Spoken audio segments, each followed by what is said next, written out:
मेहर में 3 साल कबल वाले चचा और दादा के दिन दिहाड़े कत्ल में मुलविस मुलजिमान की अदम गिरफ्तारी के खिलाफ एहतजाज करने उम्मे रुबाब चांडियो गढ़ी खुदा बख्श भुट्टो पहुंची तो पुलिस की जानिब से मजार को सील कर दिया गया, जिस पर उम्मे रुबाब चांडियो का मजार के बाहर एहतजाज करते हुए कहना था कि मेरे आने से कबल गढ़ी खुदा बख्श भुट्टो के रास्तों पर पुलिस खड़ी करके गेट बंद कर दिए गए।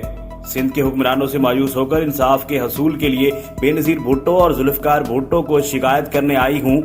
कत्ल के मुलजिमान को पुलिस गुज़श्ता 3 सालों से गिरफ्तार करने में नाकाम है। पीपल्स पार्टी के 2 MPs मुलजिमान के सहूलतकार बने हुए हैं। पीपल्स पार्टी मुलजिमान का दिफा कर रही है।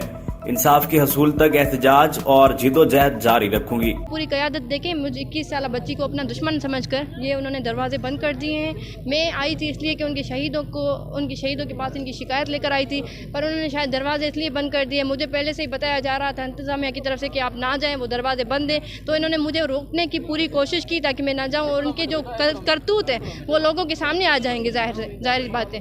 तो इन्होंने इसीलिए दरवाजे बंद किए हैं। और मैं यही कहूँगी कि मुझ पे देखें, मैं एक सिंध की बेटी हूँ, मैं इंसाफ के लिए आई हूँ और मैं शिकायत लेकर आई हूँ शहीदों के पास। और देखें, मैं इंसाफ कोर्ट ने करना है। इनकी पार्टी से मैं एक ये शिकायत ज़रूर करूँगी कि उन्होंने आज तक मेरे लिए कोई मजम्मती बयान नहीं दिया। जब इन कातलों से कोर्ट की तरफ से, पुलिस की तरफ से हिसाब हो रहा है, तो ये पूरी पार्टी, पूरी क़यादत इनके साथ खड़ी हुई है।